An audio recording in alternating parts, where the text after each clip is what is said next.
Sudah sejak lama, besi berkarat sering dianggap sangat berbahaya. Bisa dibilang banyak orang membayangkan bahwa karat itu sendiri adalah racun yang bisa membuat tubuh sakit parah jika melukai kulit. Namun faktanya berbeda dari yang dibayangkan. Karat itu adalah oksida besi, yaitu senyawa yang terbentuk ketika logam besi bereaksi dengan air dan oksigen. Jadi, bayangan bahwa karat itu beracun sangat salah karena faktanya oksida besi itu tidak beracun sama sekali dan tidak berbahaya jika menyentuh kulit.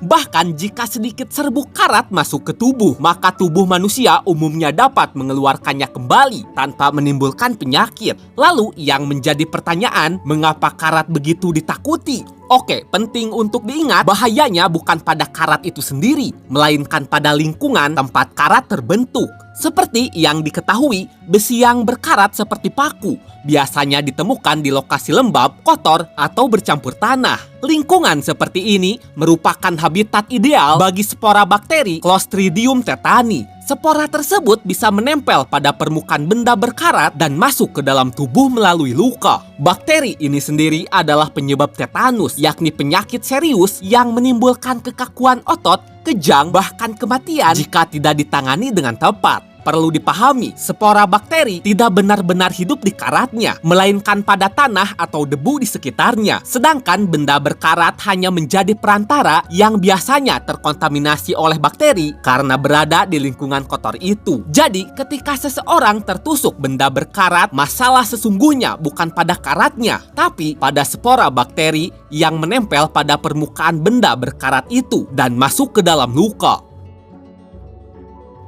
Apabila kita ingin mengetahui alasan dibalik mengapa karat dianggap beracun atau penyebab utamanya penyakit tetanus, harus tarik mundur ke abad 19 saat ilmu mikrobiologi belum berkembang. Pada masa ini, orang hanya bisa mengamati gejala tanpa tahu penyebabnya. Oleh sebab itu, ketika orang-orang meninggal karena tetanus, masyarakat yang selalu melihat besi berkarat sebagai pemicunya langsung berkesimpulan karat adalah penyebabnya karena dianggap beracun. Barulah pada tahun 1884, seorang dokter sekaligus ilmuwan asal Jerman bernama Arthur Nickelier melakukan percobaan dengan menyuntikkan tanah dan debu ke hewan percobaan hingga akhirnya ia mendapati bahwa tanah dan debu bisa menimbulkan gejala tetanus. Penelitian ini menjadi tonggak penting dalam sejarah karena Arthur berhasil membuktikan bahwa penyebab tetanus bukanlah karat, melainkan sesuatu yang berasal dari tanah atau debu. Namun, Arthur tidak mampu menemukan bakterinya secara langsung dan hal ini sangat wajar sebab Clostridium tetani hanya bisa hidup tanpa oksigen sehingga sangat sulit dihidupkan dengan teknik laboratorium sederhana pada masa itu. Singkat cerita, pada tahun 1889,